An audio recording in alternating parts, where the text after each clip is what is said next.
Oh, ito, sunod mga kababayan ako. Ito yung pinaka main topic natin. Maano kayo dito, maloka kayo dito, mga kababayan. Bakit?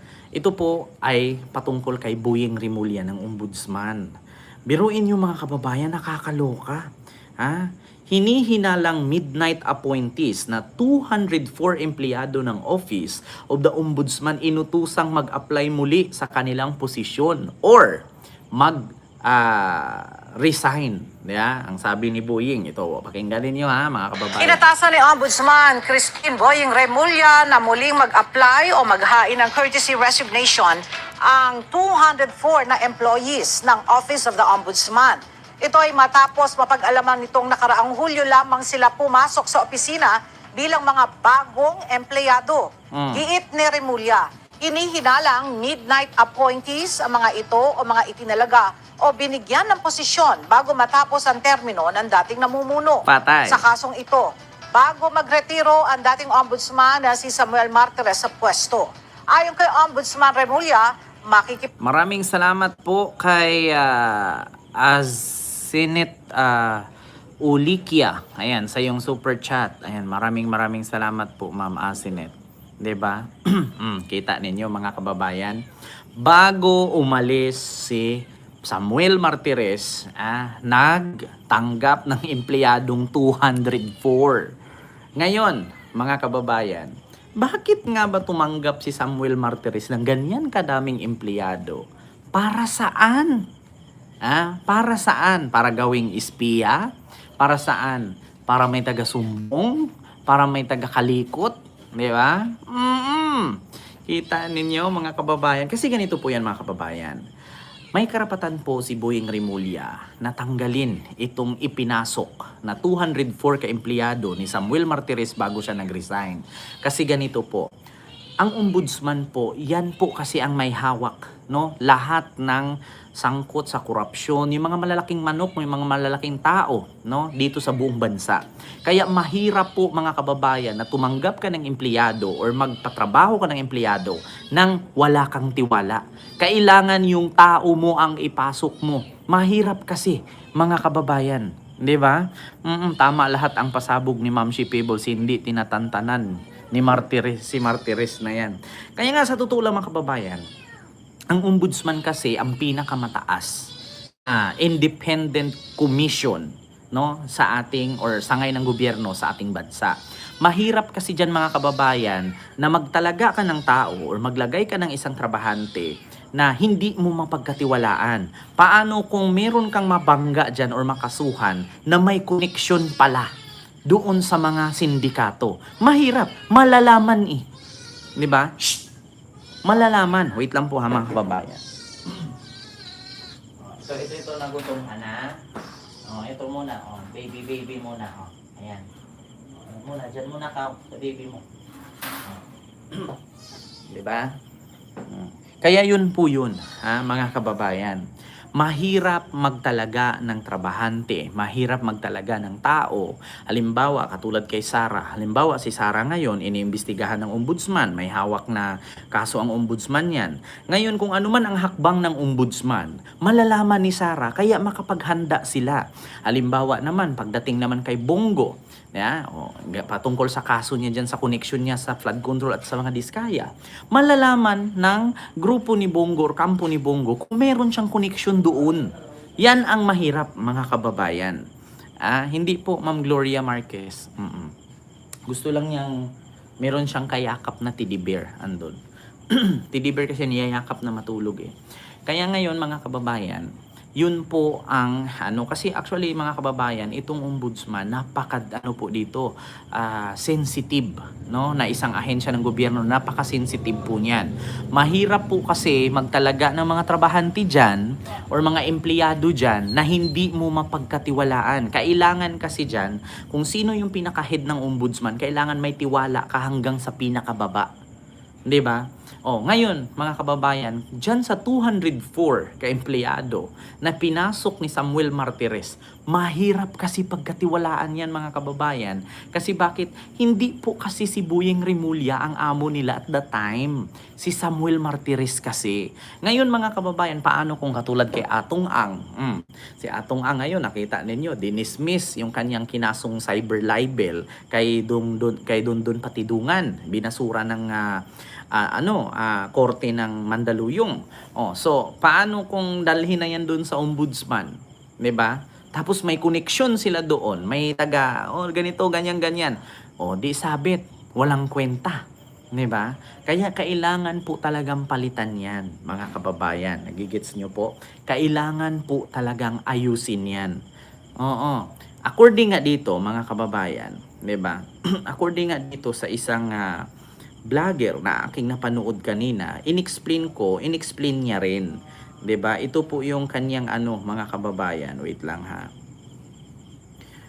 Ito po yung kanyang inexplain kanina na mas klarong-klaro at malinaw na malinaw, mga kababayan. Siya po ay si ito. 204 bagong mga empleyado ang na-hire sa opisina ng Ombudsman last July 2025. Ngayon, ang nag-hire sa kanila ay yung dating paalis na Ombudsman na si Ombudsman Martires. Kasi nag-retire siya noong July 27 na itong taon na to. Ang tanong natin ngayon, bakit siya biglang nag-hire ng ganyang karaming mga tao at kung problema ba itong mga pag-hire na to? Problema to dahil posibleng maging what they call midnight appointments itong ginawa ni Ombudsman Martires. Dahil po sa last minute sa pag-hire sa kanila, baka nakompromiso na ang proseso sa pag-hire sa mga to at baka hindi sila properly vetted and properly qualified. Tama. At hindi lang yun.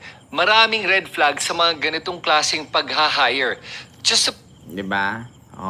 Maraming red flag at malay natin yung mga pinasok nila diyan, hindi talaga sila mga, kasi 'di ba dito sa Pilipinas, only in the Philippines, kailangan degree holder ka, kailangan meron kang diploma, kailangan hindi tambay ang pinasok mo diyan. Kasi kung ano-ano man ang mga mangyayari, 'di ba? Mahihirapan po tayo, magkandalitsi-litsi po, 'di ba?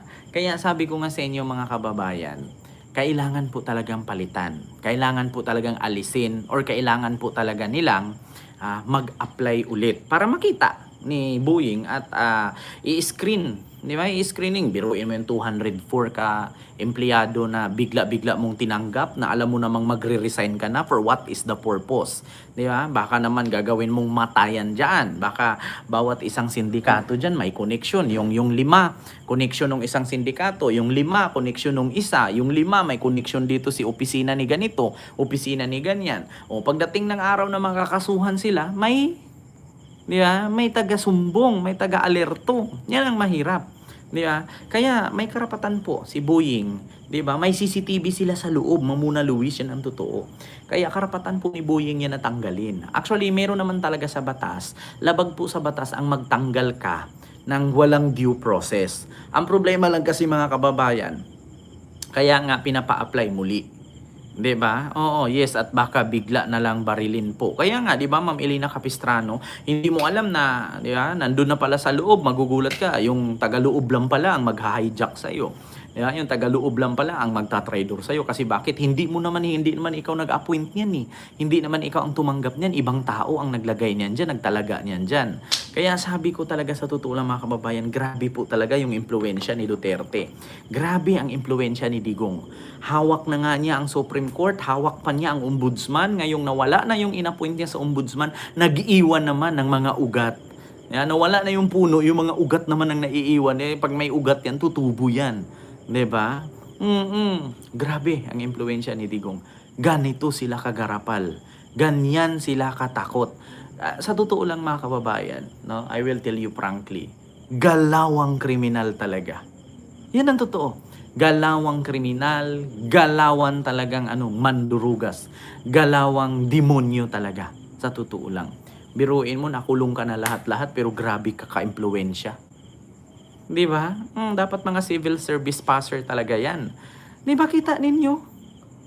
Sino bang nag-appoint kay Samuel Martires? Sino ba ang nag-declare na bawal buksan ang salin? Di ba si Samuel? Bakit ginawa ni Samuel yan? Kasi inappoint siya ni Digong. So ngayon mga kababayan, isa pa yan. Tinanggal na din po ni Boying yung isang resolusyon na pinagbabawal buksan ang salin ng mga politician. 'Di ba? Galawang cartel, galawang mafia, 'di ba? Kaya sabi ko sa inyo mga kababayan, kung tutuusin kung punta tayo ng Brazil, Latin America, ito si Digong ay parang si Pablo Escobar. Sa mga hindi po nakakakilala kay Pablo Escobar, kakaiba po talaga. Galawang mafia, 'di ba? Kung yung mga ganyang mga Latin Americans, kung sa mga hindi po nakakakilala, no, kay Pablo Escobar, yan ang galawan ni Digong. Sa mga hindi nakakaalam, panuorin niyo po yung palabas ni Pablo Escobar kung paano siya nag-umpisa, paano siya yumaman, paano siya naging gangster, paano siya naging, 'di ba? Paano siya naging sindikato, paano siyang hawak niya buong politiko sa buong lugar nila. Siya na ang, kumbaga, siya yung tumatayong presidente. Kasi siya ay isang protector, drug lord, whatsoever. Basta isa siyang mafia boss. 'Di ba? Ma'am Jana Kalunya, hello po. At kay Ma'am Mirian Suzuki, hello po. Di ba? Grabe, sa totoo lang. Ikaw, biruin mo, bago ka bababa, mag-iwan ka ng 204 ka-empleyado. Kasi alam mo namang pa-resign ka na, tinanggap mo yung ganyan kadami. For what is the purpose? Kahit sino po, mga kababayan, kahit sino po, makakapagtaka. Magre-retiro ka na ilang linggo na lang, tatanggap ka ng 204. Diba? So, anong gagawin mo dyan sa 204 ka-empleyado? Grabe naman. Grabe naman yung 204, kadami-dami nun. Kadami-daming empleyado, tapos sure ba na yung mga empleyado na yun ay qualified? 'Di ba? Fit ba talaga sila sa work nila? Kaya sabi ko sa inyo mga kababayan, ganun po ka talaga ma-impluwensya itong power ni Digong. Kaya pala mga kababayan, kampanting-kampante si Inday. 'Di ba? Kampanting-kampante si Inday. O sige, buksan niyo yung salin ko. Sige, magsampa ka diyan ng kaso. Kaya pala sabi ni 'di ba, ni Inday, okay lang, open man ako. Ganon-ganon. Kasi pala, 'di ba? May taga-tik-tik sa kanila doon, may taga-sumbong, may taga-alert ngayon, 'di ba? Ngayon mga kababayan, itatanggalin na. Tignan natin kung makakalusot pa ba yung kanilang, tignan natin kung makapangnangga pa ba sila, kumbaga, tignan natin kung makapanlaban sila, na wala naman sila ng armas. Biruin nyo, nag-iiwan ka ng 204 ka spy sa loob, para pag sino man dun sa mga sindikatong makasuhan, may koneksyon sa loob. So malalaman nga naman agad kung anong unang hakbang, anong susunod na hakbang, pangalawa, pangatlong hakbang. 'Di ba? Baka pinagre-resign pa yung mga dating employee para hindi maimbestigahan. Yun nga rin, isa po 'yan. Isa po 'yan sa kadahilanan kasi bakit mag-hire ka ng ganyan kadami at kabago-bago pa. So put this into context ang 204 na hires ay malaki kasi ang buong opisina ng ombudsman ay nasa 1,200 employees lamang. So ibig sabihin nito, sa pag-hire ng 204 new hires, that's 17% of the entire office of the ombudsman. At buti na lang nakita to ng ating bagong ombudsman na si Ombudsman Remulla, at dito sinabi niya sa mga bagong hires na to, yung 204, ay dapat mag-submit sila ng courtesy resignation. At ayon dito sa article na to, sabi dito ni Ombudsman Remulla, unfortunately last July there were 204 new hires in the office of the Ombudsman. And I will ask these 204 people to reapply because they are still under a 6-month probationary period. I will ask them to reapply lest they become or be treated as midnight appointees. 'Di ba? Kita ninyo? So, yun talaga mga kababayan. Kahit sino naman, hindi na po bago sa atin yan mga kababayan. Kahit nga sa mga mayors, kung napansin niyo at sa mga barangay, kita ninyo pagkatapos ng eleksyon, kung sino man ang mayor or barangay chairman nanalo, 'di ba? Magpapalit yan ng secretary, magpapalit yan ng treasurer. Depende na lang kung gusto pa rin niyang ipapanatili yung mga dating secretary at mga dating treasurer. 'Di ba? Tapos magto-turnover yan, 'di ba? 'Di ba, Ma'am Mirian Suzuki Kabusis nga. Kaya sabi ko nga sa inyo mga kababayan, may karapatan si Remulla na palitan. 'Di ba? 204 ang nilagay, tas mga 80-80 naman, 'di ba? Mga bobo naman, wala rin. Oo, nga pa rin. Di ba? Oo, barangay chairman hawak ng mayor yan, sabi ni Gumagala. Kaya nga sabi ko sa inyo mga kababayan, ganyan yan kahit sa loob ng barangay. Pag kung sino yung manalong bagong barangay chairman, magpapalit lahat yan. Oo, ng mga staff. Oo, totoo yan. Kasi ganito yan eh, halimbawa ako tapos na eleksyon. Siyempre, yung dating chairman, pag hindi na nanalo yun, siyempre tanggalin ko lahat ng tao niya. Bakit ko papaupuin pa doon? Siyempre ilalagay ko yung bago kong tao. Bakit ko papaupuin pa yung nanatili niyang tao doon? Depende na lang kung mga regular na. 'Di ba? Depende na lang kung mga regular na yung mga worker na yan ay hindi mo sila pwedeng sibakin. Either pwede mo silang ilipat pero hindi mo sila pwedeng tanggalin kasi mga regular na nga. 'Di ba? Pwede mo silang sibakin, pwede mo silang ilipat, hindi mo sila pwedeng sibakin kasi nga nasa batas po na bawal po kasi 'yan. Na mga kababayan. Kaya kailangan po talaga na doble ingat ang ombudsman at kailangan doble po talaga ang pagbantay nila kasi mahirap yan. Oo, paano kung lahat ng mga ipinasok na yun ay may mga koneksyon yun sa mga sindikato? Eh di walang kwenta. 'Di ba? Kailangan po talaga ni Boying maglinis. Yun po yun, mga kababayan. 'Di ba?